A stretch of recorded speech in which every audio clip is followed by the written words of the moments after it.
Hello. Hello. माझा आवाज येतोय सर्वांना?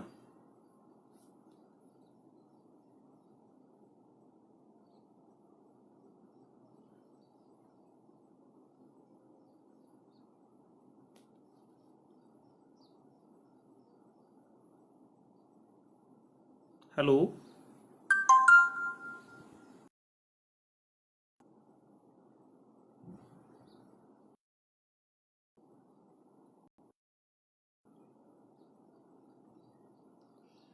ओके, निंबाजी नरवाडे यांनी माझा आवाज येतोय असं हो म्हटलेलं आहे. सुरुवातीला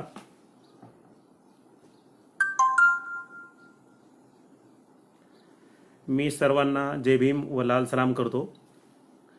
कोरोनाच्या जागतिक आपत्ती सारखं एक मोठं अरिष्ट भारतावरच नव्हे तर जगावर आलेलं आहे. आणि लॉकडाऊन असल्यामुळे महात्मा फुले आणि डॉक्टर बाबासाहेब आंबेडकर यांची जयंती आपल्याला मोठ्या प्रमाणात उत्साहाने साजरी करता आलेली नाही.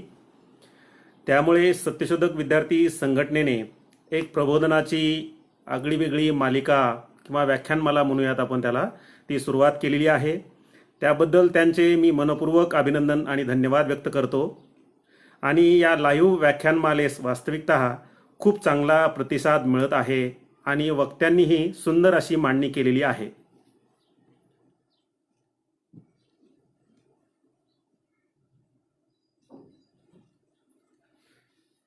मी सुरुवातीला स्पष्ट करू इच्छितो की काही दिवसापूर्वी रामनेही मला सुचवलं होतं की तू बोललं पाहिजे, परंतु त्यावेळी मला ते शक्य झालं नाही. नंतर पुन्हा अमोल खरात यांचा फोन आला. त्याही दिवशी तब्येतीच्या कारणामुळे मला बोलणं शक्य झालं नाही. याबद्दल मी सर्वप्रथम सत्यशोधक विद्यार्थी संघटनेची दिलगिरी व्यक्त करतो. परंतु मी त्यांना म्हणालो होतो की मी नक्की बोलेन. भाषा शिक्षण खरं तर मला भाषा शिक्षण या विषयावर बोलायचं होतं, परंतु महेंद्र कुमार वाडे सरांनी कबीरावर बोलावं असं समजलं होतं. मग आमच्या दोघांच्या चर्चेतून विषय निश्चित झाला की संत कबीर यांच्यावर मांडणी केली पाहिजे. आणि वस्तुतः क्रांतिसिंह नाना पाटील अकादमी, सत्यशोधक विद्यार्थी संघटना आणि सत्यशोधक शिक्षक सभा यांनी कबीर धर्मनिरपेक्षता भूमिका घेतलेली. वास्तविक पाहता असं लाईव्ह मी पहिल्यांदाच बोलतो आहे. जर ही मांडणी करत असताना आपले काही प्रश्न किंवा सूचना असतील तर त्याचं निश्चितच स्वागत केलं जाईल. ते आपण मला फोन करून विचारू शकता किंवा सांगू शकता. विषयाला सुरुवात करण्यापूर्वी मी माणसाला माणूस म्हणून जगण्यासाठी ज्या ज्या गोष्टींची आवश्यकता लागते त्या सर्व गोष्टींसाठी लढा देणाऱ्या महापुरुषांना आणि महानायकांना, भारतीय राज्यघटनेला अभिप्रेत असलेली समताधिष्ठित समाज निर्मिती करण्यासाठी आणि वर्गजात श्रीदाशांतक लोकशाही क्रांती करण्यासाठी ज्या ज्या महापुरुषांनी, महानायकांनी आणि जे कार्यकर्ती लढतायत, संघर्ष करतायत, त्या सर्वांना अभिवादन, लाल सलाम, जय भीम. गेल्या काही दिवसांपासून भारतामध्ये जे काही वातावरण आहे ते वातावरण पाहता आणि राज्यकर्त्या वर्गांनी या देशातल्या सर्वसामान्य लोकांना जे आच्छेदींचं स्वप्न किंवा गाजर दाखवलेलं आहे आणि ते आजचं वातावरण पाहता या सर्वसामान्य जनतेला चांगले दिवस येतील असं काही वाटत नाही. आणि आजही या जागतिकीकरणाच्या आणि खाजगीकरणाच्या प्रक्रियेमध्ये आणि आपल्या देशातील घाणेरडं राजकारण किंवा राजकारणाचा घसरलेला स्तर हे सगळं पाहत असताना आपल्या देशामध्ये जमातवादाने हिंसक व उग्र असं एक स्वरूप धारण केलेलं आहे. सत्ताधारी वर्गाने जनतेच्या मूलभूत प्रश्नांना नेहमीच बगल देण्याचा प्रयत्न केलेला आहे. तसा याही वेळी आपल्याला तसा दिसतो. आणि मग त्यांनी राम मंदिरासारखे, NRC सारखे, CAA सारखे किंवा 370 कलम यासारख्या गोष्टींना प्राधान्य दिलं आहे. आता अलीकडील काही घटना त्या जर बघितल्या आपण, विशेषतः दिल्लीत किंवा आता जो कोरोनाचं जे अरिष्ट आलेलं आहे, या अरिष्टाला सुद्धा किंवा या जागतिक आपत्तीला किंवा या महामारीला धार्मिक रंग देण्याचा किंवा त्याला कोरोना जिहाद म्हणून आपल्यासमोर मांडण्याचा तसा प्रयत्न केला गेलेला आहे. पालघरपासून 150 किलोमीटर अंतरावर घडलेली एक मॉब लिंचिंगची घटना, ही घटना धर्मांधशक्ती किंवा दुसऱ्या धर्माचाच केवळ निषेध किंवा विरोध करते असं नाही, तर त्याची लागण त्यांच्या स्वतःपर्यंत झालेली आहे. हे याचं एक जिवंत उदाहरण आपल्याला पाहायला मिळतं.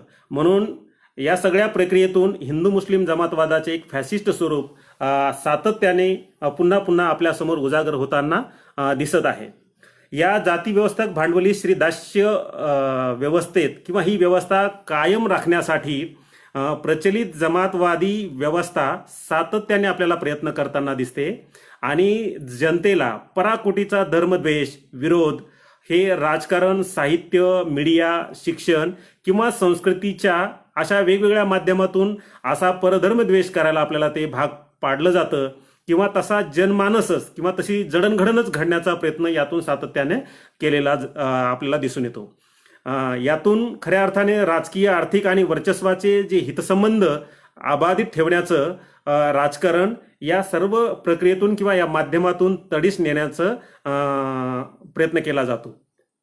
वर्तमान परिस्थितीत किंवा गेल्या अनेक दिवसापासून आपण पाहत आहोत आपल्या देशामध्ये की भारतीय धर्मनिरपेक्ष लोकशाही समोर, आपल्या देशात भारतीय धर्मनिरपेक्ष लोकशाही आहे आणि या लोकशाही समोर हिंसक स्वरूप धारण केलेल्या प्रचलित जमातवादाने एक खूप मोठं आव्हान उभं केलेलं आहे.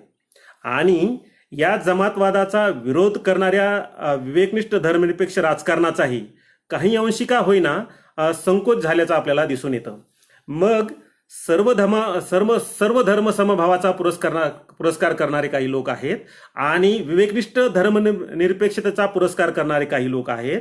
मग ज्या सर्व धर्म समभावाचा पुरस्कार करणाऱ्या विवेकनिष्ठ धर्मनिरपेक्षतेचा संपूर्णतः स्वीकार न केल्यामुळे आणि वर्णजात श्रीदास्य समर्थक हितसंबंधाचे राजकारण केल्यामुळेच जमातवादी विवेकहीन धर्मांधतेच्या राजकारणाला आपल्याला लगाम घालणं बसलेलं आहे किंवा कठीण झालं आहे असं आपल्याला म्हणता येईल. मग आपलं भारतीय राजकारण हे हिंदू किंवा मुस्लिम धर्मीयांच्या अनुनयाच्या दिशेनं वाटचाल करते की काय हे आपल्याला दिसून येतं. किंवा तसंच काही प्रमाणात त्या राज्यामध्ये ज्या प्रबळ जाती असतात किंवा संख्येनं जास्त असतात त्यांचा अनुनय करताना हे राजकारण जाते की काय असं आपल्याला वाटते. म्हणून असं हे आकार घेणारं राजकारण किंबहुना त्याचा प्रत्यय आपल्याला वारंवार या माध्यमातून येताना दिसतोय. या पार्श्वभूमीवर कबीरांच्या जीवनकार्य व विचारातून जात विरोधाच्या मुशेतून तयार झालेली जी धर्मनिरपेक्षतेची संकल्पना आहे ती संकल्पनाच भारताच्या धर्मनिरपेक्षतेचा एक भक्कम आधार किंवा एक पाया बनू शकते असं मला वाटतंय. मध्य काळामध्ये दोन प्रकारचे इतिहासकार आपल्याला बघायला मिळतात. मध्य काळातल्या त्या भक्ती काळाच्या संदर्भात इतिहासकारांचा विचार करत असताना आपल्याला दोन गोष्टी लक्षात येतात. एक गोष्ट म्हणजे जाती समर्थक इतिहासकारांनी मध्ययुगीन इतिहासाची जी मांडणी केलेली आहे ही इतिहासाची मांडणी हिंदू विरुद्ध मुस्लिम असा धार्मिक संघर्ष चितारण्याचा किंवा मांडण्याचा प्रयत्न त्यांनी केलेला आहे. मध्ययुगाच्या त्याच काळात राष्ट्रवादी इतिहासकारांनी सुद्धा एक मांडणी केलेली आहे. ही मांडणी हिंदू मुस्लिम समन्वयाची आपल्याला दिसून येते. मग याच्यामध्ये वास्तविकता या दोन्ही प्रकारच्या इतिहासाच्या मांडणीतून जी धर्मसत्ता आहे किंवा राजसत्ता आहे किंवा अर्थसत्ता आहे या दोन्ही मांडणीतून या तिन्ही सत्तेची जी युती होती ती उघड व्हायला पाहिजे होती. परंतु या दोन्ही इतिहासकारांनी ती उघड न केल्यामुळे काय झालं की मध्ययुगाच्या सरंजामी हितसंबंधाच्या राजकारणामध्ये संघर्ष करणारा जो क्रांतिपुरुष म्हणून आपल्या समोर येतो तो म्हणजे संत कबीर आहेत आणि त्यांना या ठिकाणी महत्वाचं स्थान प्राप्त होतं हे आपल्याला लक्षात येतं. मग या मध्ययुगातल्या भक्ती काळामध्ये अध्यात्माच्या अनुषंगाने दोन पंथ किंवा या अध्यात्माच्या संकल्पनेला दोन भागामध्ये विभागलेलं आहे. एक भाग असा आहे की त्याला सगुण भाग म्हटलं जातं आणि दुसरा भाग आहे त्याला निर्गुण भाग म्हटलं जातं. आता या सगुण निर्गुण संप्रदायाला किंवा या पंथाला काही लोक सगुण संप्रदायाला विषमतावादी म्हणतात तर काही निर्गुण संप्रदायाला समतावादी म्हणून सुद्धा संबोधल्या जातं. किंवा शरद पाटलांच्या भाषेत सांगायचं असेल तर सगुण संप्रदायाला ब्राह्मणी अंगाने मांडलं जाईल आणि निर्गुण संप्रदायाला अब्राह्मणी अंगाने, किंवा यालाच ज्ञानाश्रयी शाखा असं सुद्धा म्हटलं जातं. आणि या निर्गुण संप्रदायामध्ये किंवा या ज्ञानाश्रयी शाखेच्या अंतर्गत संत कबीर येतात. आणि या संत कबीरांनी एक परंपरा या देशाला दिलेली आहे. आणि या परंपरेमध्ये आपल्याला संत तुकाराम किंवा संत चोखामेळा, संत गाडगे बाबा हे पाहायला मिळतात. वास्तविकपणे कबीरांना निर्गुणची पृष्ठभूमी तयार करण्याचं श्रेय इथं दिलं जातं. पण वास्तविकता किंवा मला असं वाटते की निर्गुण या संप्रदायाचं किंवा निर्गुणचं जे सर्वप्रथम प्रवर्तक होण्याचं जे श्रेय द्यायला पाहिजे ते महाराष्ट्रातले जे संत आहेत किंवा कवी आहेत, संत नामदेव, या संत नामदेवांना हे द्यायला पाहिजे. कारण काय तर कबीराच्या जवळपास किंवा साधारणतः 100 वर्षापूर्वीच्या अगोदर संत नामदेवांचा काळ होऊन गेलेला आहे आणि त्यांनी ही निर्गुणची जी परंपरा आहे ती परंपरा कबीराच्या 100 वर्ष अगोदर मांडण्याचा प्रयत्न केलेला आहे. मग हे संत नामदेव असतील, संत तुकाराम महाराज असतील, संत कबीर असतील, संत चोखामेळा असतील किंवा अलीकडे संत गाडगेबाबा असतील, हे सर्व संत काय करतात की या जाती व्यवस्थेच्या विरोधात अध्यात्माची कास धरतात किंवा कास धरताना आपल्याला ते पाहायला मिळतात. मग त्यांनी प्रबोधनामध्ये ईश्वर किंवा धर्म वगैरे जी बाब आहे ती सोडलेली आहे असं आपल्याला मुळीच म्हणता येणार नाही. त्यांनी त्याचा कदाचित आधारच घेतला आहे, पण त्याच्यावरती आपण जर खोलात जाऊन अभ्यास केला किंवा समजून घेण्याचा जर प्रयत्न केला तर आपल्या एक गोष्ट लक्षात येईल की कदाचित यापुढेही त्यांनी जाण्याचा प्रयत्न केलेला आहे असं आपल्या लक्षात येईल. परंतु जी ईश्वर आणि धर्म संकल्पना आहे किंवा अध्यात्माची जी प्रचलित संकल्पना आहे ही पूर्णतः विषमतावादी आहे किंवा जाती व्यवस्थेच्या चौकटीतच होती आणि आहे असं काही म्हणायला हरकत नाही. परंतु या विषमतावादी संकल्पनेला, या विषमता संत कबीरांनी आव्हान उभं केलं. आणि या अशा प्रकारचं आव्हान उभं करणारे मग तुकाराम महाराज आहेत, संत चोखामेळा आहेत, संत गाडगे बाबा आहेत किंवा संत कबीराच्या अगोदर संत नामदेव सुद्धा आपल्याला बघायला मिळतात. आणि या सर्वांनी या विषमतावादी व्यवस्थेच्या विरोधामध्ये एक मोठ्या प्रमाणात आव्हान उभं करण्याचा प्रयत्न केलेला आहे. मग ज्या विषमतावादी किंवा जाती व्यवस्थेच्या विरोधात जे बंड संत कबीरांनी केलं त्याच्या मागची दृष्टी काय आहे तर त्या मागची दृष्टी आपल्याला धर्मनिरपेक्षतेचीच होती हे अगदी स्पष्ट. ही दृष्टी समजून घेण्याचा प्रयत्न करण्याअगोदर आपण थोडक्यामध्ये प्रचलित अध्यात्माची संकल्पना काय आहे, ती कशी काम करते किंवा तिला कोणी आव्हान दिलंय किंवा कशा स्वरूपाचं आव्हान दिलं गेलंय हे समजून घेण्याचा थोडासा आपण या ठिकाणी प्रयत्न करू. प्रचलित अध्यात्माची संकल्पना काय आहे तर ही तुमच्या इहलोकाशी संबंध तोडून पारलौकिकाशी संबंध जोडते. म्हणजे हे सगळं जग जे आहे हे नाशवंत आहे, नश्वर आहे. या बाबतीत मग तुम्ही विचार करू नका, अजिबात विचार करायचा नाही. मग काय विचार करायचा तर तुम्हाला जो काही वरती मोक्ष मिळणार आहे, स्वर्ग मिळणार आहे तो वरती आहे. मग त्यामुळे या पृथ्वीवर जे तुमच्या वाट्याला दुःख आलेलं आहे किंवा अन्याय आलेला आहे किंवा अत्याचार येतो आहे किंवा जे तुमचं शोषण होत आहे हे तुम्ही ते मानायचं नाही, ते सहन करायचं. कारण तुमच्या पारलौकिकाच्या किंवा तुमच्या तिकडच्या मोक्ष मिळवण्यासाठीच्या किंवा स्वर्ग प्राप्त जीवन जगलं पाहिजे.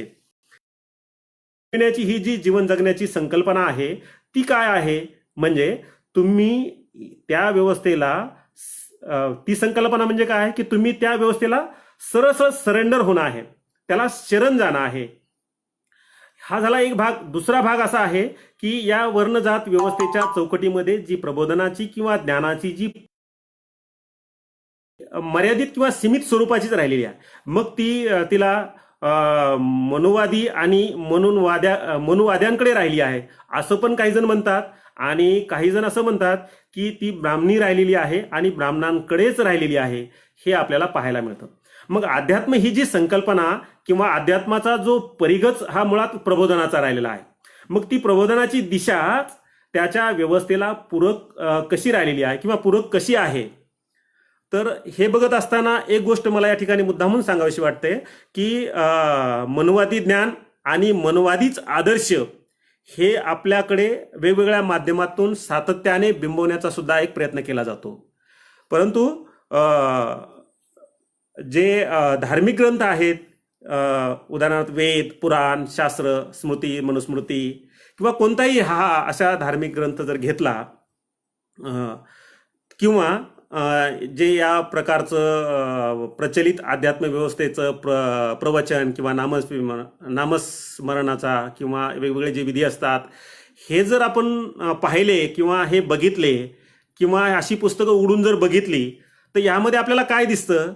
तर आपल्याला हे असं दिसेल की ईश्वर प्राप्तीच्या नावाखाली तुमची किंवा आपली एक जडणघडण केल्या जाते. तसा जनमानस घडवण्याचा एक सातत्याने प्रयत्न केला जातो. मग या जगाकडे बघण्याची दृष्टी तुम्हाला त्यातून ती दिली जाते आणि ती जी दृष्टी जी काय आहे, ती दृष्टीच या व्यवस्थेला शरण जाणारी असते. आणि मग तुमचं जे काही सुखदुःख आहे, जे भौतिक किंवा प्रत्यक्ष सुखदुःख आहे, माणसाच्या नात्यांमधलं जे सुखदुःख आहे किंवा ज्या भौतिक गरजा आणि माणूस यांच्यामधलं जे सुखदुःख आहे, या प्रचलित अध्यात्म विषमतावादी व्यवस्थेने याला खरं तर अदृश्य केलेलं आहे. आणि दृश्य काय केलं? तर जे अदृश्य होतं त्याला दृश्य केलं, म्हणजे ईश्वर किंवा मोक्ष वगैरे याला दृश्य त्यांनी केलं. त्यांची ही जी प्रबोधनाची प्रक्रिया होती, ही काही ईश्वर प्राप्तीसाठी नव्हती. त्यांनी जे प्रबोधन केलं आहे, ते प्रबोधन ईश्वर प्राप्तीच्या नावाखाली त्यांचं जे काही ज्ञान होतं ते प्रसारित करण्याचा किंवा प्रबोधन करण्याचा अधिकार फक्त आणि फक्त तो ब्राह्मणांना किंवा मनुवादी व्यवस्थेलाच होता. मग त्याच्यासाठी जो विद्रोह करताना आपल्याला दिसतात ते प्रामुख्याने संत कबीर दिसतात. आणि याच परंपरेमध्ये मग संत तुकाराम आहेत, संत नामदेव आहेत, संत चोखामेळा आहेत, ज्यांची मी नावं अगोदरच घेतली की अलीकडच्या काळात गाडगेबाबा यासारख्या संतांनी या प्रचलित विषमतावादी व्यवस्थेच्या विरोधात आव्हान दिलंय किंवा विद्रोह केलाय किंवा संघर्ष केलेला आपल्याला पाहायला मिळतो. मग की संत हे कोण असतात?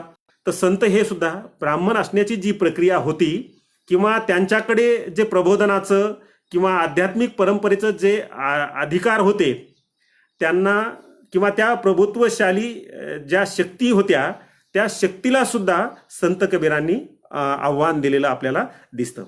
मग हे आव्हान सुद्धा दोन प्रकारचं आपल्याला बघायला मिळतं. ते त्यापैकी पहिला प्रकार जो महत्वाचा वाटतो, दोन्ही तसे महत्वाचे आहेत, पण पहिला प्रकार असा आहे की त्याच्यातून त्या होणारं जे प्रबोधनाचं मूल्य आहे, त्या मूल्यालाच संत कबीरांनी आव्हान उभं केलं. दुसरं म्हणजे काय की त्याच्या अधिकार क्षेत्रालाही, त्यांचं जे त्याच्यावरती जे अधिकार होता, अंकुश होता किंवा वर्चस्व होतं, त्या अधिकार क्षेत्रालाही त्यांनी काय केलं? आव्हान उभं केलेलं आपल्याला.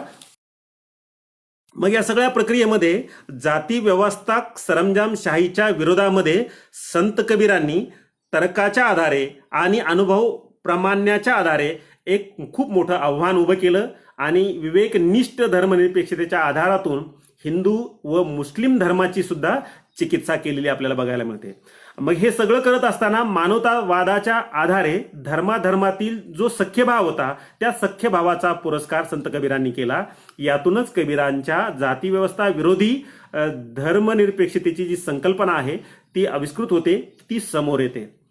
मग त्या काळी किंवा आजही जी उच्च निश्चितता आहे किंवा छुआछूत आहे, अस्पृश्यता आहे किंवा जे वेगवेगळे भेदाभेद आहेत आणि जे करणारे आहेत, त्या करणाऱ्यांना संत कबीरांनी काय केलं की त्यांना एक पशु समान मानलं, एक भ्रमिष्ट मानण्याचा ते मानतात. त्यांनी आपल्या दोह्यामध्ये ते म्हणतात, या भेद करणाऱ्यांना जे पशु समान किंवा भ्रमिष्ट मानण्याचा त्यांनी प्रयत्न केला, तर ते म्हणतात, जब लग ऊंच नीच करी जाना, जब लग ऊंच नीच करी जाना, ते पशुआ भूले भ्रमनाना. म्हणजे महात्मा कबीरांनी हे जे उच्च नीच किंवा जातीभेद करतात, धर्मभेद करतात, मानवासारखं वागवत नाहीत, अशांना त्यांनी एक पशु समान हे लोक आहेत किंवा भ्रमिष्ट आहेत, अशा प्रकारचा त्यांनी आपल्या दोह्यातून सांगण्याचा प्रयत्न केलेला आहे. महात्मा कबीरांनी भेदभावाचा विरोध करून एक दोन महत्वाच्या मूलभूत गोष्टी सांगितलेल्या आहेत. ती म्हणजे एक म्हणजे अशी आहे की जी आजपर्यंत किंवा बहुतांशतः आपल्याला बघायला मिळते की ब्राह्मण श्रेष्ठ जी ही परंपरा होती त्या परंपरेला कबीर सांगतात की ब्राह्मण श्रेष्ठ नाही तर सर्वच माणसं एक समान आहेत. मग तो कोणत्याही जाती धर्माचा असो ती सर्व माणसं ही एक समान आहेत. ती भिन्न भिन्न किंवा भेदाभेद करण्याची गोष्ट नाही. दुसरी गोष्ट ते सांगतात की वेद म्हणजेच प्रमाण नाही, तर मग काय आहे की मनुष्याचा अनुभवच हा प्रमाण असला पाहिजे. आणि मग ते तर्काच्या आधारे हे स्पष्ट पण करतात. मग कबीर ही जी जन्माधिष्ठित उच्च निश्चितेची कल्पना होती किंवा जाती व्यवस्थेस किंवा वेद प्रामाण्यास किंवा शब्द प्रामाण्यास पूर्णतः ते धुडकवून लावतात आणि भेदभावाचा विरोध करून आपल्या तार्किक शक्तीवर किंवा त्याला चर्चा करून वादविवाद करून उदाहरणासह ते मांडण्याचा प्रयत्न करतात आणि आपल्या प्रतिविरोधी जी विचारधारा आहे त्या विचारधारेलाच ते खूप मोठं चॅलेंज उभं करतात. आणि मग ते म्हणतात मैं कहता आँखन देखी तू कहता कागज की लेखी. म्हणजे त्यांनी स्पष्ट सांगितलं की मैं कहता आँखन देखी, मी जे डोळ्यासमोर वास्तव आहे ते वास्तव तुमच्या समोर मांडतो आहे आणि तुम्ही मला त्या परंपरागत किंवा विषमतावादी धर्मग्रंथांचे किंवा त्या पुस्तकातले धडे देत आहात. तर या व्यवस्थेलाच त्यांनी फटकारला आहे. आणि मग जे शास्त्र पुराणमतवादी किंवा पूर्ण वर्णजात व्यवस्थेचा जो आधारच शास्त्र किंवा शास्त्रीय पाखंड होतं त्याला ते चॅलेंज करतात. वेद स्मृती पुराण इत्यादीच्या शास्त्रीय मान्यतेच्या नावावर ज्या वर्णवादी मर्यादा लोकांवर लादल्या गेल्या होत्या त्या कबीरांनी त्याचा सरळ सरळ किंवा उघड उघडच अस्वीकार केलेला आहे. आणि जी एक वर्णाश्रम शास्त्रसंमत मर्यादांची त्यांनी खुलेआम निंदा केलेली आपल्याला बघायला मिळते. भारतीय समाजरचनेमध्ये जी जातीपातीची उतरंड आपल्याला या देशाच्या विकासात किंवा मानवाच्या विकासात सातत्याने अडसर ठरलेली पाहायला मिळते. आणि रक्त आणि हाडामासाच्या माणसाचाच माणसाला कसा बाट होतो या इथल्या बरबटलेल्या किंवा सडांध समाज व्यवस्थेची किंवा संस्कृतीची ही खरी तर वास्तविकता आहे. संत कबीरांनी विषमतावादी व्यवस्थेला प्रश्नांकितच केलं असं नाही किंवा फटकारलंच असं नाही, तर ही जी विषमतेची दरी आहे किंवा अमानवीयतेची दरी निर्माण केली गेलेली आहे इथल्या धर्मसत्तेनं, हिला चांगलंच त्यांनी फैलावर घेतलेलं आहे. आणि नुसतं फैलावर घेतलं नाही किंवा नुसतं चॅलेंज केलं असं नाही, फटकारला असं नाही, तर त्यांनी एक मानवतावादी मार्ग सुद्धा आपल्याला दाखवण्याचा प्रयत्न केला आहे. हा मानवतावादी मार्ग दाखवत असताना किंवा हे फटकारत असताना त्यांच्या समोर सुद्धा एक भयावह परिस्थिती निर्माण झालेली होती. त्यांना सुद्धा धर्मसत्ता, राजसत्ता आणि अर्थसत्ता वेगवेगळ्या मार्गांनी संपू पाहत होत्या. त्यांच्यावरती हल्ले केले जात होते.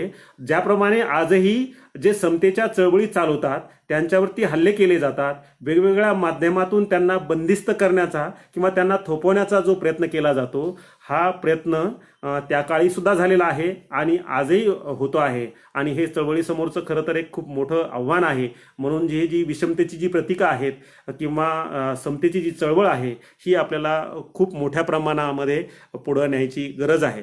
वास्तविक पाहता संत कबीरांना त्या काळामध्ये त्यांचा जो साथीदार वर्ग होता किंवा मित्र होते यांनी एक ठामपणे आणि खंबीरपणे हे काम करत असताना त्यांच्यासोबत उभं राहिलेले आहेत. आणि म्हणूनच ते या व्यवस्थेला एक जबरदस्त हादरा देऊ शकले आणि मग या उच्चनीचतेच्या किंवा विषमतावादी व्यवस्थेला ते हादरा देऊ शकले. म्हणून या मार्तंडांना किंवा विषमतावादी चौकटीला ते फटकारत असताना म्हणतात या उच्चनीचतेच्या बद्दल किंवा माणसाला माणूस म्हणून एक समानतेची जी वागणूक मिळत नाही त्याबद्दल ते म्हणतात. त्यांचा एक दोहा आहे, ते असं म्हणतात, जो तू बामन बमनी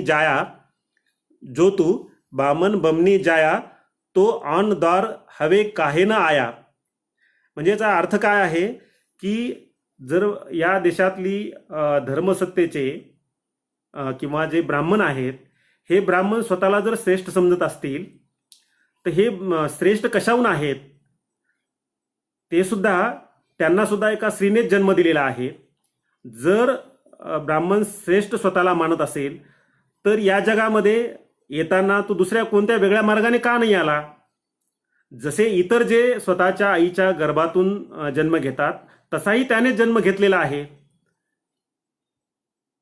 म्हणजे त्यांनी जे म्हटलं ना, जो तू बामन बमनी जाया तो आन द्वार हवे काय ना आया, किती तार्किकता आहे आणि ही गोष्ट ते पटवून देण्याचा प्रयत्न करतात. पुढं याच आशयाला धरून ते असं म्हणतात, हे तर मी हिंदीमध्ये सांगू इच्छितो. कबीर म्हणतात, जन्म से सभी इंसान एक समान होते हैं, वरना ब्राह्मण का बेटा माँ के पेट से ही तिलक लगाकर पैदा होता और तुर्क का बेटा खतनी करवाकर ही पैदा होता. तर अशा प्रकारे ह्या उच्च नीचतेच्या किंवा श्रेष्ठ कनिष्ठतेच्या प्रचलित विषमतावादी धारणेला ते आव्हान उभं करतात. आणि खरं तर हे आव्हान ते एकदम सुकरातप्रमाणेच तर्क करताना आपल्याला दिसतात. सुकरात ज्याप्रमाणे तर्क करतो त्याप्रमाणेच संत कबीर सुद्धा तर्क करून ही मांडणी करताना आपल्याला पाहायला मिळतात. मग त्यांच्या विचारानुसार या धर्तीवरील सर्वच मानव कसे आहेत, एक समान घटक तत्वांनी बनलेले आहेत. सर्व माणसाचं शरीर एक समान आहे, एका ज्योतीपासूनच ते बनलेलं आहे. उत्तम किंवा अधम अवयवांनी युक्त ते असं आहे. मग त्याच्यामध्ये कोणी श्रेष्ठ कनिष्ठ किंवा उच्च नीच कसं काय असू शकतो? म्हणून ते म्हणतात, मग कोणी ब्राह्मण किंवा कोणी शूद्र कसा?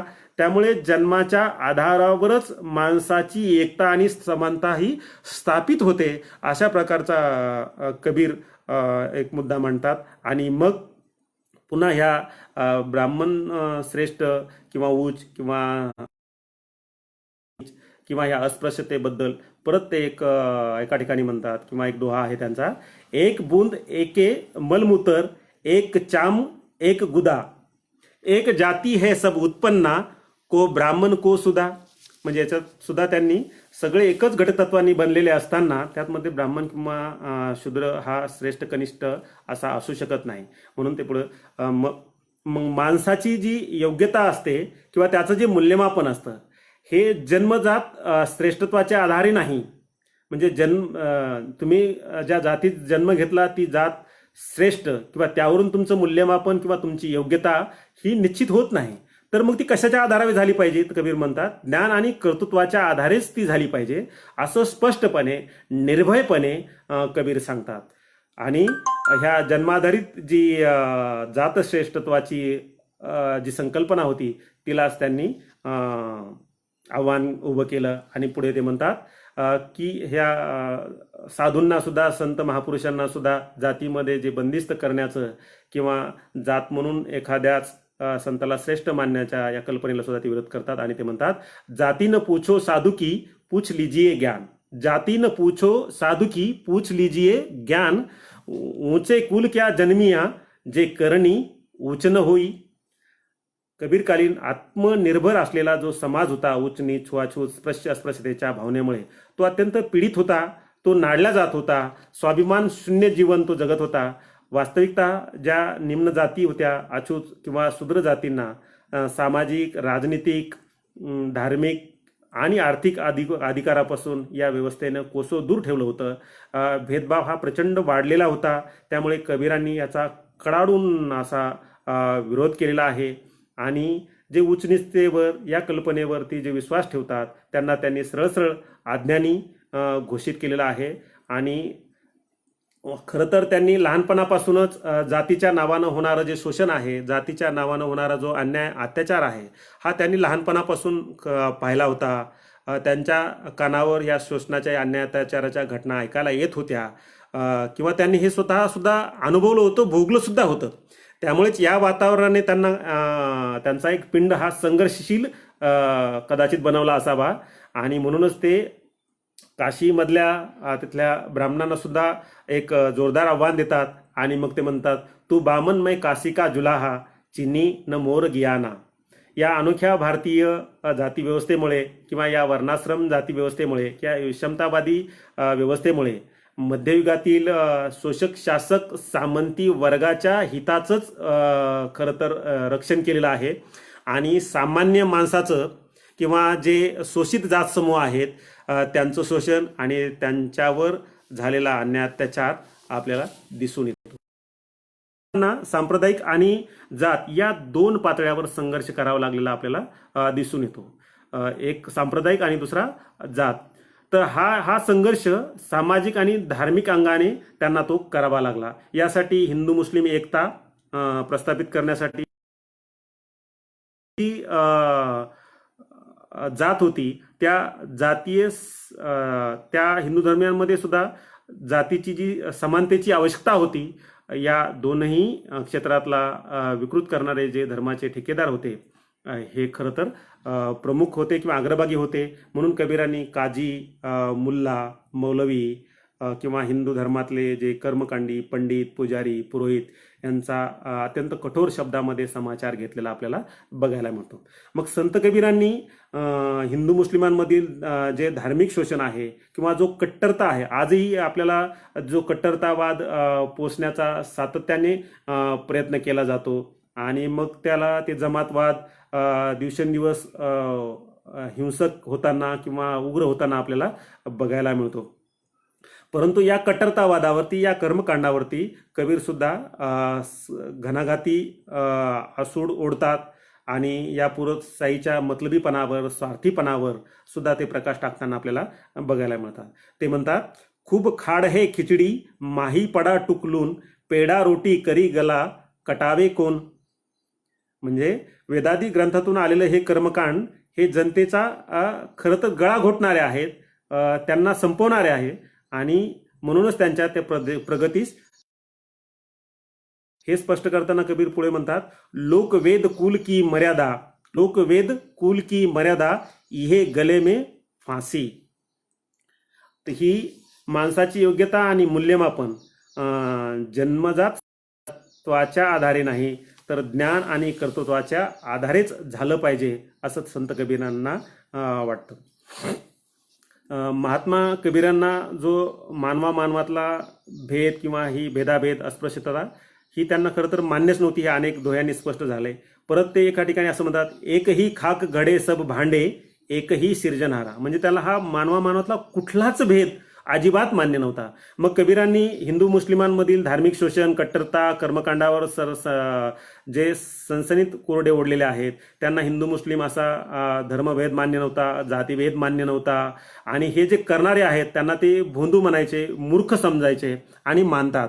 आणि जो राम रहीम असा जो संघर्ष उभा केलेला आहे किंवा असा जे काही उपदेश केला जातो, उभा केला जातो, ते या संबंधीचं त्यांचं एक पद खूप महत्वाचं आहे. ते म्हणतात, कहे कबीर चेतरे भोंदू. म्हणजे हा भेदाभेद करणाऱ्याला ते भोंदू म्हणतात. बोलन हारा तुरुक न हिंदू, हिंदू मुये राम कही मुसलमान खुदाई, कहे कबीर सो जीवता दुहू में कदे न जाई. कबीराच्या जीवन कार्य व विचारातून जात्यांतक म्हणजे जात विरोधाचं धर्मनिरपेक्षतेचं जे तत्व आहे हे जोरकसपणाने आपल्याला पुढे येताना दिसतं. आणि आजच्या काळातली जी फॅशिस्ट जमातवादाचा, आजच्या काळातल्या फॅशिस्ट जमातवादाचा मुकाबला असणाऱ्या धर्मनिरपेक्षतेच्या प्रबोधनानेच हे धर्मनिरपेक्षतेचं तत्व खरं तर पुढे जाऊ शकतं. कबीरांच्या विचार हे जे या संदर्भाने अत्यंत प्रभावी व दिशादर्शक ठरतात, मार्गदर्शक ठरतात. खरं तर ते क्रांती पुरुष होते. त्यांनी मानवमुक्तीचा लढा आरंभिला होता आणि त्यातूनच आजच्या जमातवादाचं, त्यामुळेच आपल्याला आजच्या जमातवादाचं खरं रूप समजून घेण्यासाठी संत कबीराचे विचार किंवा त्यांचा मार्ग उपयोगी पडतो. आणि त्या जमातवादाचा सामना कसा करायचा आणि त्यातून बाहेर कसं पडायचं, सामना कसा करायचा यासाठी सुद्धा ते आपल्याला मार्गदर्शक ठरतात. मग ही जी राम रहीमचा जो संघर्ष उभा केला होता तिथं त्याला व्यर्थ म्हणतात, परंतु ते पुढे जाऊन असं सांगतात की ही राम आणि रहीमची लढाई नाही आहे, तर खऱ्या अर्थानं शोषणमुक्त माणूस घडणे हीच खऱ्या अर्थाने ही एक लढाई आहे. आणि ही लढाई ते मानवतावाद प्रस्थापित करण्यासाठी किंवा मानवतावादासाठी ते लढतात. आणि खरं तर एका ठिकाणी असं म्हटलेलं आहे हिंदी लेखकांनी की संत कबीराचा जो मानवतावाद होता हा काय हवाई मानवतावाद नव्हता किंवा वरवरचा मानवतावाद नव्हता. म्हणून जी निर्गुण परंपरा सांगितलेली आहे, ही परंपरा खरं तर माणसावर प्रेम करणं हीच ईश्वराची खरी पूजा आहे असं ते म्हणून या अंगाने त्यांचा एक खूप मोठा गाजलेला दोहा आहे. मला या ठिकाणी निश्चित आवर्जून सांगावासा वाटतो की पोथी पडी पडी जग मुआ कोय अढाई आखर प्रेम का पढेसो पंडित होय. म्हणजे माणसावर प्रेम करणं हीच खऱ्या अर्थानं ईश्वराची खरी पूजा आहे. म्हणजे माणसांनी माणसासारखं वागावं. कबीरा हा मानवच होता. धर्मापेक्षा माणूस धर्मापेक्षा माणूस मोठा आहे आणि माणसापेक्षा माणुसकी हुन मोठी आहे. आणि म्हणून मध्यकाळातील भारतीय समाजास पाखंडीपणाने उच्च निश्चितेने जो कळस गाठलेला होता, त्याला धर्मसत्तेच्या जोखडातून त्या माणसास मुक्त करण्याचं कार्य खऱ्या अर्थानं मोठ्या प्रमाणात कबीरांनी केलं. सत्यशोधन आणि त्याला प्रतिष्ठा प्राप्त करून देण्यासाठी धार्मिक पाखंडीपणाचा त्यांनी पर्दाफाश केला. त्यांच्या मते कोणताही धर्म खोटं बोलणं शिकवत नाही आणि जो धर्म खोटं बोलण्याची शिकवण व आचरण करण्यास आपल्याला भाग पाडतो तो खरं तर धर्मच असू शकत नाही. म्हणून सामाजिक प्रगतीच्या मार्गात ज्या ज्या वाईट गोष्टी आहेत किंवा जी जी मूल्य आडसर ठरू नयेत असं वाटत असेल म्हणून तर कबीरांनी हाच विचार धार्मिक पुनर्विचाराशी त्यांनी जोडण्याचा प्रयत्न केलेला आहे. त्यांचं थोडक्यात जे ईश्वराचा किंवा अध्यात्माचा मुद्दा आला आहे तर या संदर्भाने ते काय म्हणतात आपण थोडक्यात त्यांच्या दोन जे दोहे आहेत खूप गाजलेले आहेत की त्यांचं जे निर्गुण निराकार ते त्यांचं आराध्य दैवत होतं ते राम होतं. पण हे राम त्यांचा दशरथ पुत्र राम नव्हता, तर तो निर्गुण निराकार राम होता. आणि या संदर्भाने त्यांचा एक खूप ईश्वर विषयक मत जाणून घेण्यासाठी दोहा महत्त्वाचा मला वाटतो. ते म्हणतात, मोको कहाँ ढूंढे बंदे मैं तो तेरे पास में, ना मैं देवल ना मैं मस्जिद ना काबे कैलाश में, ना तो कौन क्रिया कर्म में नहीं योग बैराग में, खोजी होए तुरते मिली हो पल भर की तलाश में, कहे कबीर सुन भाई साधो सब श्वासों की श्वास में. त्यांचा दुसरा जो दोहा आहे की जिथं त्यांना ज्या वाईट गोष्टी दिसतात त्यावरती सुद्धा त्यांनी व्यंग्य केलेलं आहे. तर ते म्हणतात, ना जाने तेरा साहब कैसा है, ना जाने तेरा साहब कैसा है, मुल्ला होकर भांग जो देवे, क्या तेरा साहब बहरा है, किडी के पग नेवर बाजे. म्हणजे ह्या ईश्वर प्राप्तीच्या बाबतीत ते अगदी खुलेआमपणे स्पष्टपणे इथल्या धर्मव्यवस्थेला अंगावरच घेतात की काय असं वाटतंय. आणि अशा अर्थानं आजही प्रबोधन केलं तर त्या प्रबोधन करणाऱ्यावर इथले धर्मसत्तेचे लोक निश्चितच अंगावर येतील, त्यांच्या हल्ले पण करतील, किती केसेस दाखल होतील. आज जर कबीर असते किंवा कबीरासारखं जे आज काम करता आहेत त्यांच्यावरती हल्ले पण होत आहेत किंवा त्यांना खूप गुन्हेसुद्धा दाखल त्यांच्यावरती होत आहेत. तर कबीरांनी याची तमा न करता त्यांना अनेकदा हल्ले झाले, जिवे मारण्याचा प्रयत्न केला, तरी त्यांनी त्यांचं प्रबोधन सोडलेलं नाही. पुढे ते म्हणतात, माला फेरी तिलक लगाया लंबी जटा बढाता है, अंतर तेरे कुफर कटारी येऊनही साहब मिलता है. त्यांनी जिथे कुठं वाईट गोष्टी दिसतात त्यावर व्यंग्य केलेला आहे, प्रहार केलेला आहे. आणि कबीर आडंबर विरोधी परमसत्याचे साधक होते. त्यांची भक्ती ही खरं तर लोकमंगलकारी होती आणि जनतेला पाखंडी विचारधारेतून आणि या प्रचार प्रसारकाच्या बेड्यातून मुक्ती प्रदान करणारी होती. आणि एक आगळा वेगळा भक्तीचा मार्ग त्या मध्यकाळामध्ये जनतेला त्यांनी दिलेला आहे. कबीरांनी मूर्तीपूजा असेल, तीर्थयात्रा असेल, अवतारवाद असेल, या सर्वांचा त्यांनी कडाडून विरोध केलेला आहे. आणि इतक्या स्पष्टपणे आणि उघडपणे ते म्हणतात, पाथर पूजे हरी मिले तो मैं पूजू पहार, पत्थर पूजे हरी मिले. म्हणजे जर एखादी दगडाची मूर्ती पूजल्याने जर ईश्वर मिळणार असेल तर तो दगडाचा जो पहार म्हणजे पहाडच आहे, मी त्याला पूजेल, पण तो मिळणार नाही. मग यापेक्षा काय, ताते ये चाकी भली पीस काय संसार. म्हणजे जी पिठाच्या गिरणीसाठी जी गिरणी असते किंवा चाकी असते त्यातून जो दळून जे पीठ येतं त्यातून ही जी माणसं आहेत तो पीठ खाऊन आपला उदरनिर्वाह करतात, तर ती चाकी भली असं कबीर म्हणतात. म्हणून कबीरांनी या सर्व मूर्तीपूजेला, तीर्थक्षेत्राला, अवतारवादाला एक कडाडून विरोध केला. त्याला त्याला खोटं ठरवलं, जे अवतारांनाही त्यांनी खोटं ठरवलं. अवतार हे सगळे कपोल कल्पित आहेत असं हे ते स्पष्टपणे सांगतात. आणि पुनर्जन्म, भाग्यवाद, दैववाद या सगळ्या गोष्टींचा ते कडाडून आपल्याला विरोध करताना पाहायला मिळतात. ज्या काल्पनिक गोष्टी होत्या त्या काल्पनिक गोष्टीवर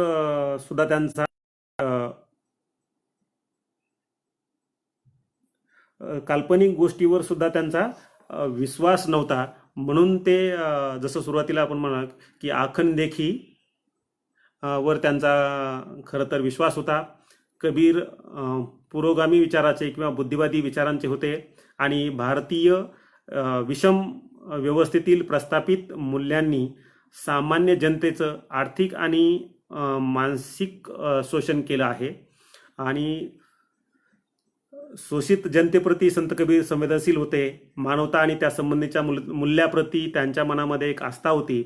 आणि हा संत कबीराचा क्रांतिकारी संदेश किंवा त्यांचा उपदेश जो आहे त्यातून मानवाला प्रचलित आध्यात्मिक मुक्तीपासून सामाजिक, धार्मिक, आर्थिक, सांस्कृतिक मुक्तीचा एक खरा मार्ग प्रशस्त त्यांना करायचा होता. तर ह्या सगळ्या प्रक्रियेमध्ये संत कबीराचे जे उच्च निष्ठेचे वरचे, कर्मकांडावरचे, मूर्तीपूजेवरचे किंवा अवतारवादा विरोधाचे किंवा एक जातीविरोधी किंवा जातीअंतक धर्मनिरपेक्षता घडावी या आशयाचे दोहे किंवा त्यांचं विश्लेषण आपण या ठिकाणी बघितलेलं आहे. खरं तर डॉक्टर बाबासाहेब आंबेडकरांनी याच कारणामुळे कदाचित संत कबीरांना गुरु मानलं असावं आणि त्यांचा धर्मनिरपेक्षतेचा विचार किंवा जातीविरोधी विचारसुद्धा त्यांनी पुढं नेलेला आपल्याला दिसून येतो.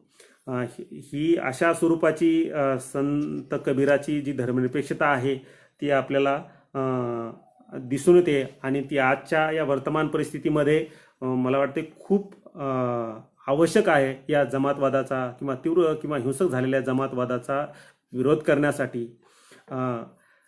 डॉक्टर बाबासाहेब आंबेडकरांनी सुद्धा जी धर्मनिरपेक्षता आपल्या भारतीय राज्यघटनेमध्ये नमूद केलेली आहे. वास्तविक पाहता आपल्या देशामध्ये अनेक धर्म आहेत आणि त्या अनेक धर्मांना आपापला धर्म पाळण्याची किंवा आचरण करण्याची मुभा भारतीय राज्यघटनेने प्रत्येक धर्माला दिलेली आहे. आणि ह्या सर्व धर्माबद्दल सर्वांनी किंवा सर्व भारतीयांनी सर्व धर्माबद्दल एक समभाव ठेवावा. त्याला आपणच किंवा काही जण सर्व धर्म समभाव असं म्हणतो. एक मात्र गोष्ट निश्चित की कोणत्याही सार्वजनिक ठिकाणी कोणत्याही धर्माचा पुरस्कार करता कामा नये अशा स्वरूपाची धर्मनिरपेक्षता डॉक्टर बाबासाहेब आंबेडकरांनी आपल्याला सांगितलेलं आहे. याही पुढं जाऊन त्यांना कदाचित जातीविहीन समाजाचं स्वप्न त्यांना निर्माण करायचंच होतं, परंतु जातीविहीन धर्मनिरपेक्षता मांडण्यासाठी कदाचित त्यांना राज्यघटनेमध्ये ते मांडता आलं नसेल किंवा काही मर्यादा तिथं असू शकतात. परंतु त्यांच्या कार्याचा आणि विचाराचा आवाका जर बघितला तर त्यांना सुद्धा भारतामध्ये एक जातीविहीन समाजाचं त्यांचं जे स्वप्न होतं ते खरं तर अधुरं आहे. डॉक्टर बाबासाहेब आंबेडकर राष्ट्र या संकल्पनेबद्दल असं म्हणतात की या भारतामध्ये राष्ट्र कुठं आहे तर या देशात राष्ट्र खरं तर नाहीच आहे. आणि प्रत्येक खेड्यामध्ये किंवा एका खेड्यामध्ये अनेक राष्ट्र आपल्याला ती बघायला मिळतात.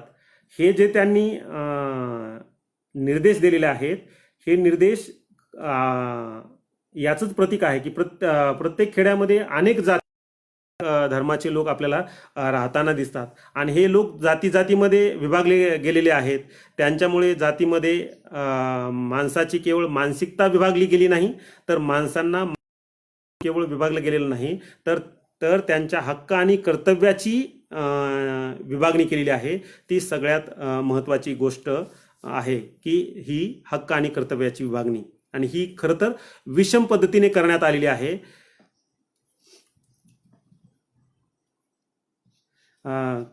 या भारतीय विषमतावादी समाज व्यवस्थेमध्ये जात हे वास्तव असल्यामुळे आणि ह्या खेड्यामध्ये अनेक जाती धर्माचे लोक राहत असल्यामुळे या एखाद्या विशिष्ट जातीच्या लोकाला जातीच्या माणसाला तो ज्या जातीत जन्माला आला त्या जातीचे त्याला जे नेमून दिलेले काम होते तेच खरं तर त्यानं ते केलं पाहिजे, अशा प्रकारची त्याच्यावरती ती बंधनं इथल्या जाती व्यवस्थेने लादली होती. त्याची जरी इच्छा असली की मी एखाद्या मंदिराचा पुजारी झालं पाहिजे किंवा माझ्या जातीला जे नेमून दिलेलं काम आहे ते सोडून मी एखाद्या मंदिराचा पुजारी झालो पाहिजे, तर त्याला या जाती व्यवस्थेमुळे त्याला ते बनता आलेलं नाही आहे किंवा येऊ शकत नाही किंवा तो तसं करू सुद्धा शकत नव्हता. जर वास्तविक पाहता यामध्ये ही जर लवचिकता असती, कदाचित भारतीय स्वातंत्र्यानंतर किंवा भारतीय राज्यघटनेच्या अस्तित्वानंतर अशा प्रकारची कमी अधिक प्रमाणात लवचिकता आपल्याला पाहायला मिळालेली आहे. पण जर सुरुवातीपासून अशा प्रकारची लवचिकता असती तर जाती व्यवस्थेमधली जी विषमता आहे आणि माणसं एकजीव झाले असते, एकमय झाले असते, आणि मग खऱ्या अर्थानं हीच एक राष्ट्राची संकल्पना ठेवता तिची जी विषमता आहे ती कायम ठेवण्याचा प्रयत्न केलेला आहे. आणि इथल्या जाती व्यवस्थेने याच विषमतेला समरसता म्हणून मांडायचं किंवा संबोधायचं आणि त्यालाच राष्ट्र म्हणायचं, ही खरं तर जात वर्ग श्रीदास्य समर्थक व्यवस्थेचा हा दृष्टिकोन राहिलेला आहे. म्हणजे या संदर्भाने ज्यावेळेस मी बिजेकर सरांशी चर्चा केली तर त्यांनी याच्यामध्ये खूप खुलाशावर काही उदाहरणं मला सुद्धा त्यांनी दिली की ही जी वर्ण जात वर्ग श्रीदास्याची जी विषमतेची चौकट आहे किंवा विषमता आहे ही कायम ठेवा आणि तुमचे एक दुसऱ्या सोबतचे जे संबंध आहेत ते संबंध ठेवा. आता हे संबंध तर अगदी खालच्या म्हणजे दलितांपासून तर ब्राह्मणांपर्यंत किंवा सर्व जातीमध्ये एकमेकासोबत राहिले आहेत आणि नाही राहिलेत असं सुद्धा आपल्याला म्हणता येत नाही, कारण सर्व जाती धर्माचे एक दुसऱ्यासोबत संबंध राहिले आहेत. म्हणजे सफाईचं काम जर पडलं तर आपल्याला पटकन लगेच दलिताची आठवण येते आणि मग आपण त्याला बोलवतो आणि तोही येतो आणि तो अगदी आपल्या घरापर्यंत येतो. मग याला आपण संबंध म्हणू का किंवा याला आपण माणुसकी म्हणू का, तर मला वाटतं याला माणुसकी म्हणता येणार नाही, याला संबंध पण म्हणता येणार नाही. हा खरं तर व्यवहार आहे, संबंध नाही आहे. मग या व्यवहाराला माणुसकीचे जर कोणी संबंध म्हणत असेल ठरणार आहे. मग ती कायम ठेवून तुम्ही किंवा मी एखाद्याला बोलवलं किंवा ब्राह्मणांनी किंवा विणकरांनी बोलवलं दलिताला तर त्याने आलं पाहिजे, म्हणजे ही समरसता आहे ही इथल्या विषमतावाद्याची.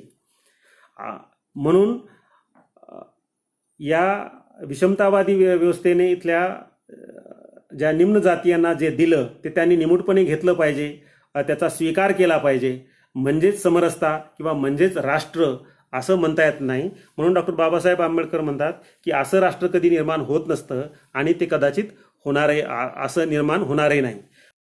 या समरसतेच्या पुढे जाऊन एक समानता प्रस्थापित करण्यासाठी कबीराचा आणि डॉक्टर बाबासाहेब आंबेडकरांनी जो दिलेला धर्मनिरपेक्षतेचा दृष्टिकोन आहे तो पुढे जाऊन म्हणजे तो दृष्टिकोन आम्हाला वाटतं स्वीकारण्याची गरज आहे. हा मुद्दा त्यांनी धर्माशी जोडलेला आहे. धर्म चौकटीने असं काही जे उभं केलेलं आहे ते माणसाच्या विभागणीसाठी एक नैतिक पाठबळ या धर्माने त्याला दिलेलं आहे.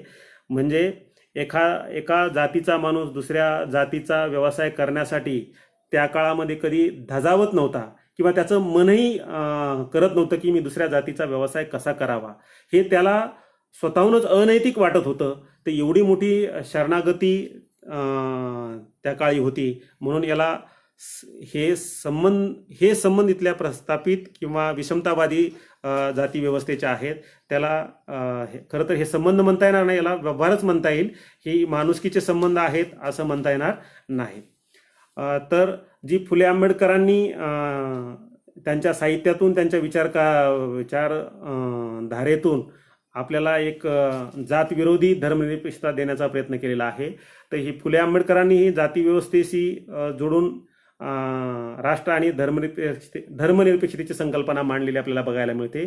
तीच विकसित स्वरूपात कॉम्रेड शरद पाटलांनी अगदी अलीकडे मांडलेली आहे. कॉम्रेड शरद पाटील म्हणतात धर्म किंवा राष्ट्र ही संकल्पनाच तुमची केवळ धर्मापुरती मर्यादित नाही, तर ती संकल्पना तुमच्या व्यवस्थेशी भौतिक आणि सांस्कृतिक विश्वासी निगडीत आहे आणि त्याच्याशी जोडूनच धर्मनिरपेक्षतेचा विचार व्हायला हवा. म्हणजे कॉम्रेड शरद पाटील वर्णजात केंद्रस्थानी ठेवून धर्मनिरपेक्षतेची संकल्पना मांडतात आणि ही धर्मनिरपेक्षतेची भूमिका ही आजच्या संदर्भामध्ये खूप गरजेची बनलेली आहे आणि तिला खरं तर खूप समजून घेण्याची गरज आहे. तरच आपल्याला इथल्या उग्र किंवा हिंसक असलेल्या जमातवादाचा मुकाबला करता येईल आणि त्या दिशेने जाण्यासाठी मार्गक्रमण करण्यासाठी कबीराची जी जातविरोधी धर्मनिरपेक्षतेची जी संकल्पना आहे ती आपल्याला एक आधार किंवा पाया बनते किंवा मार्गदर्शक ठरते. या संदर्भामध्ये कबीराचे आहेत खूप आणि एकूणच कबीराच्या जीवन व विचार कार्यातून जे धर्मनिरपेक्षतेचं तत्व आपल्याला जे जोरकस पद्धतीने येतं. म्हणून सत्यशोधक विद्यार्थी संघटना, सत्यशोधक शिक्षक सभा किंवा क्रांतिसिंह नाना पाटील अकादमीने हे धर्मनिरपेक्षतेचं जे तत्व आहे किंवा कबीर जयंती दिन आहे हा धर्मनिरपेक्षता दिन म्हणून साजरा करण्याची जी भूमिका घेतलेली आहे ही भूमिका एक व्यापक पातळीवर जाण्याची आवश्यकता आहे किंवा धर्मनिरपेक्षता दिन हा सर्वत्र आणि व्यापक पातळीवर साजरा करण्याची आवश्यकता आहे. आपण ती शासनाकडे सुद्धा धर्मनिरपेक्षता दिन साजरी करण्याची मागणी मोठ्या प्रमाणात करण्याची गरज आहे. या लढ्यामध्ये खरं तर सर्वांनी जे मला ऐकत आहात त्या सर्वांनी या लढ्यामध्ये मला वाटते सहभागी होण्याची गरज आहे. कारण मध्यकाळातल्या भक्तिकाळामध्ये सुद्धा धर्म किंवा जो देव जो आहे इथल्या मुल्ला मौलांनी किंवा बुवा बाबांनी सांगावा आणि तो इतरांनी पाळावा अशीच त्या काळातली स्थिती होती आणि त्यामुळे समाजामध्ये अस्थिरता, हाणामारी, स्वार्थीपणा, अशांती, हिंसा खूप मोठ्या प्रमाणात बोकाळलेली होती आणि खूप खूप अशी बजबजपुरी माजलेली आपल्याला बघायला मिळते आणि कबीरांनी त्याला तर खूप मोठ्या प्रमाणात फटकारलेलं आहे आणि प्रसंगी हे फटकारत असताना त्यांच्या अनेकदा जीवावर सुद्धा बेतलेलं आहे. परंतु ह्या सगळ्या अस्पृश्यतेला, उच्चनीचतेला, भेदभावाला त्यांनी एक आव्हान उभं केलं आणि एक आपल्यासमोर एक मानवतावादी दृष्टिकोन, एक समताधिष्ठित दृष्टिकोन, एक धर्मनिरपेक्षतेचा दृष्टिकोन आपल्यासमोर उभा करण्याचा त्यांनी प्रयत्न केलेला आहे. एक कबीरांनी त्या काळात स्वाभिमान शून्य झालेल्या समाजाला आत्मसन्मानाची किंवा स्वाभिमानाची जी लढाई सुरू केलेली होती मानवमुक्तीच्या दिशेने, ती मानवमुक्तीची लढाई एकमेकापासून दुरावलेली जी माणसं होती त्या माणसाला एकमेकाजवळ आणण्यासाठी ती खूप महत्त्वाची होती. आजही अशा प्रकारची भावना वाढीस लागण्यासाठी प्रबोधन करण्याची आवश्यकता आहे असं मला वाटते. संत कबीरांनी सुद्धा हे प्रबोधन करण्यासाठी, मानवमुक्तीचा लढा उभारण्यासाठी असं म्हटलं होतं की कबीरा खडा बाजार में लिए लुकाटी हात, जो घर फुंके अपना चले हमारे साथ. तर अशा प्रकारे या मानवमुक्तीच्या लढ्यामध्ये धर्मनिरपेक्षतेच्या साठी म्हणजे जाती व्यवस्था विरोधी धर्मनिरपेक्षतेच्या लढ्यासाठी आपण सर्वजण कबीराच्या सांगण्याप्रमाणे सहभागी व्हाल असं मला वाटते. अशा प्रकारे मी संत कबीराचा सामाजिक धार्मिक दृष्टिकोन जो मला वाटतो तो मांडण्याचा या ठिकाणी मी प्रयत्न केलेला आहे. आपण सर्वांनी मला फेसबुक लाईव्हच्या माध्यमातून ऐकलेलं आहे आणि या ठिकाणी मला सत्यशोधक विद्यार्थी संघटनेच्या कार्यकर्त्यांनी लाईव्ह बोलण्याची संधी उपलब्ध करून दिली.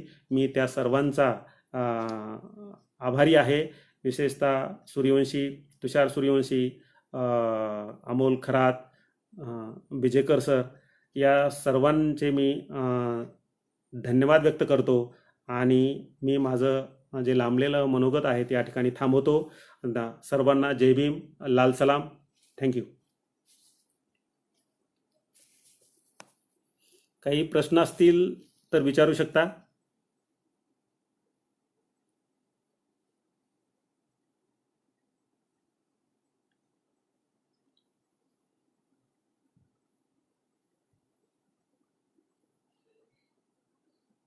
या अनुषंगाने काही आपले प्रश्न असतील तर आत्ता मी बोलण्याच्या ओघामध्ये आपल्या ज्या कमेंट होत्या किंवा जे प्रश्न होते ते मला कदाचित बघता आलेले नाही आहेत. त्यामुळे मला तुमचे प्रश्न समजले नाहीत, त्यामुळे त्या प्रश्नाच्या अनुषंगाने खरं तर बोलता आलेलं नाही आहे. जर तुमचे काही प्रश्न असतील तर आत्ता विचारू शकतात, किंवा नंतरसुद्धा मला तुम्ही फोन करून या अनुषंगाने काही प्रश्न असतील तर ते विचारा, किंवा काही सूचना असतील या मांडणीच्या अनुषंगाने, किंवा ह्या बोलण्याच्या ओघामध्ये काही माझं मांडायचं कदाचित राहिलं पण असू शकतं, तर मला तुम्ही काही सूचना करू शकतात. ते प्रश्न तुम्ही मला विचारावेत, मी त्याला उत्तर देण्याचा माझ्या परीने निश्चित प्रयत्न करील.